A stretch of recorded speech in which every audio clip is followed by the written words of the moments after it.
लखनऊ में आज उदा देवी पासी को लेकर एक भव्य कार्यक्रम का आयोजन किया गया। भारतीय जनता पार्टी ने इसमें अपनी पूरी ताकत झोंक दी। केंद्र से खुद रक्षा मंत्री राजनाथ सिंह लखनऊ आए। मुख्यमंत्री योगी आदित्यनाथ ने भी मंच संभाला। पासी समाज के शौर्य और उनकी कीर्ति को लेकर के तमाम तरह की बातें इस कार्यक्रम का जिसने आयोजन किया था, रामचंद्र प्रधान जी, जो भारतीय जनता पार्टी के एमएलसी हैं, उनसे समझते हैं। सबसे पहले तो बताइए प्रधान जी कि ये कार्यक्रम आज आपने जो आयोजित किया, इस कार्यक्रम के पीछे क्या आप लोगों ने रूपरेखा देखिए, तय की? पीछे कोई मानस भाई ऐसा कोई नहीं है। मान ये आज उदा देवी जी की शहादत दिवस थी और इस शहादत दिवस के मौके पर मैं समझता हूँ कि जितने इस देश को आज़ाद कराने में और जिन लोगों ने लड़ाई लड़ी, जिन लोगों का अपना बड़ा योगदान रहा, तो उस कुछ चुनिंदा लोगों को ही उसको महिमा मंडित किया गया। लेकिन कुछ ऐसे हमारे महापुरुष रहे जैसे उदा देवी जी, उनको महिमा मंडित न करके उनको छुपा दिया गया उनके इतिहास को। तो हमने महसूस किया कि ऐसे लोगों को नहीं, तो हमने माननीय रक्षा मंत्री जी से, माननीय मुख्यमंत्री जी से बात की, तो माननीय मुख्यमंत्री जी भी तुरंत 1 सेकंड में तैयार हुए। वो बोले नहीं, हम समय देंगे और चलेंगे। उसी तरह से हमारे रक्षा मंत्री जी ने बहुत सहृदय से और उन्होंने बहुत जोर दे के कहा कि नहीं, इस कार्यक्रम को करना है। तो मैं तो समझता हूँ कि हमारे जो पार्टी के यशस्वी प्रधानमंत्री आदरणीय मोदी जी हैं, 2014 के बाद ऐसे तमाम जो महापुरुष हैं, विभिन्न समाजों के हैं, जिनका इतिहास दबा दिया गया, कुछ चुनिंदा लोगों का ही इतिहास दिखाया गया, तो उन लोगों को आज हमारी प्राथमिकता पे है कि ऐसे लोगों को भी आगे लाया जाए और उनके इतिहास को, उनकी वीरता को, उनके बलिदान को लोगों के सामने आए। आज नौजवान जो नवयुवकों को जानकारी होना चाहिए। आज तो हमारे रक्षा मंत्री जी ने तो बहुत ही कुछ कहा और कहा कि इतिहास में भी इस इनका सबका नाम दर्ज होना चाहिए, क्योंकि इतिहास लिखने वालों ने जो तरह से, जिस तरह से लिखा, उसमें इन सब की भूमिका गायब हुई।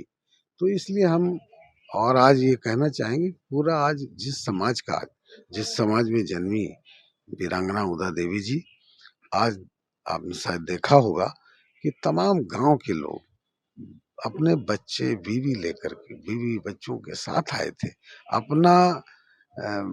अपना साधन करके आए। कोई मोटरसाइकिल से आया, कोई ठेला लेके आया, कोई डाला करके आया, कोई बस करके आए, तमाम सारे लोग आए। तो जितनी हम लोगों को उम्मीद नहीं थी, हम लोगों को तो उम्मीद थी मानस भाई कि हाँ 7-8 हजार आदमी होगा, लेकिन ये तो आप लोगों को भी आकलन होगा, मुझे लगता है 15,000 से ऊपर लोग थे, और जिसकी अभी तक चले आ रहे थे।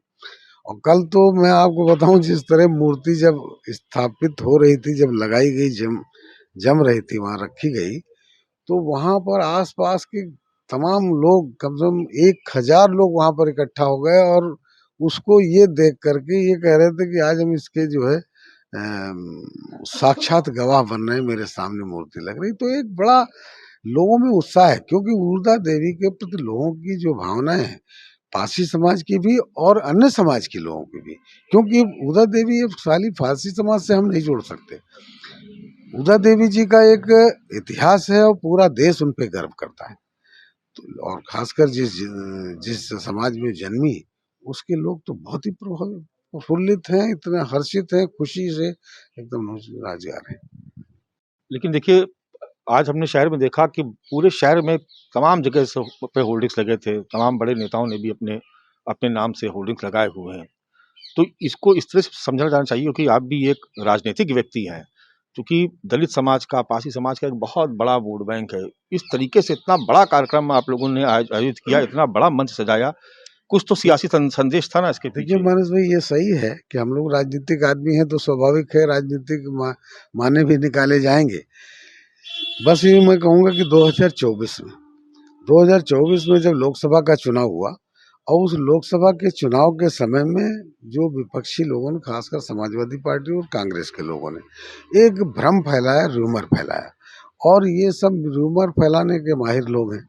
इन लोगों ने कहा कि अगर प्रधानमंत्री नरेंद्र मोदी तीसरी बार बन जाएंगे तो संविधान खत्म कर देंगे, संविधान बदल देंगे, आरक्षण समाप्त कर देंगे, आदि आदि इस तरह के तमाम र्यूमर बनाए।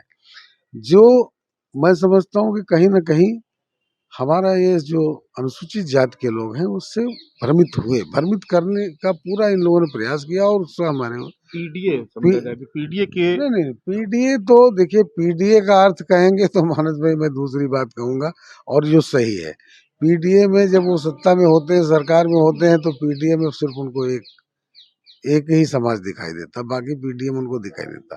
तो आज पीडीए की बात करके जो भी इस तरह की रूमर भ्रम फैला करके उन्होंने फायदा उठा लिया उसका।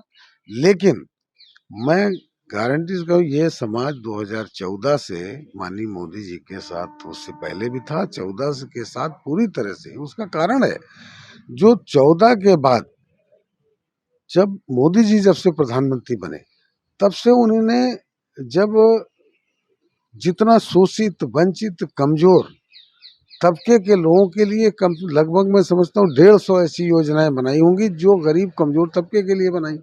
अच्छा प्रधान जी, ये ना माना जाए, देखिए आप बहुजन समाज पार्टी में रहे और दलित वोट बैंक की राजनीति एक जमाने में उससे ज्यादा बेहतर कोई नहीं कर सकता था। आप तो खुद बहन जी के साथ भी रहे, तो ये समझा जाए कि उसी रणनीति को आप इम्प्लीमेंट कर रहे हैं। पीडीए के जवाब में भारतीय जनता पार्टी के पक्ष में माहौल बनाया जाए, 27 का चुनाव आ रहा है, उदा देवी पासी के नाम पे इतना बड़ा आयोजन कर दिया आपने। इतना ज्यादा हमारे प्रधानमंत्री जी कर रहे हैं, हमारे मुख्यमंत्री भी उस पर काम कर रहे हैं, इतना लोगों के लिए कर रहे हैं, जो शोषित, वंचित, कमजोर लोगों के लिए कर रहे हैं। तो ये बात सही है कि जो ये भ्रम लोग फैला रहे हैं ना, इस भ्रम को तो हमें बताना पड़ेगा ना कि ये गलत लोग बोल रहे हैं। हमें आज का आयोजन महत्वपूर्ण था, ये बहुत महत्वपूर्ण था, बहुत ही महत्वपूर्ण था। और मैं समझता हूँ कि अब ये समाज किसी तरह से भी भ्रमित करने वाला नहीं है। हर हाल में अब भारतीय जनता पार्टी के साथ था और भारतीय जनता पार्टी के साथ रहेगा। अच्छा, बहुजन समाज पार्टी देखिए वहां पर दलितों की बहुत बड़ी, सबसे बड़ी पार्टी रही एक जमाने की, लेकिन आप देखें बिहार में कुछ नहीं हो पाया। बहन जी खुद भी उतरी थी।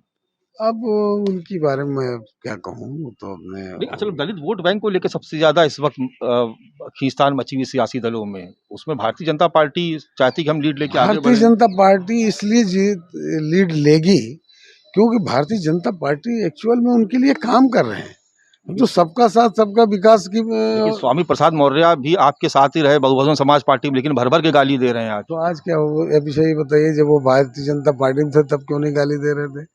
तो वो लोग तो कभी इस तरह की बात करते हैं, जब भारतीय जनता पार्टी छोड़ के गए, तो बड़ी बड़ी बातें कही उन्होंने कि हम सत्ता बदल देंगे, मोदी को हटा देंगे, योगी को हटा देंगे। क्या कुछ कर पाए क्या? स्वामी प्रसाद मौर्य की कोई रिलेवेंसी देखते हैं आज की पॉलिटिक्स में? एक मोर्चा बनाया है उन्होंने दलितों को लेकर, देखिए सारी लड़ाई दलित और पिछड़े वोट बैंक को लेके है। मैं बहुत जिम्मेदारी के साथ आपसे कह रहा हूँ कि ये अनुसूचित वर्ग के लोग, खासकर कमजोर तबके के लोग, पिछड़े लोग, अति पिछड़े लोग, जो पिछड़ों में भी अति पिछड़े हैं, उनकी आस्था, उनका पूरा विश्वास प्रधानमंत्री मोदी जी में है, योगी जी में है।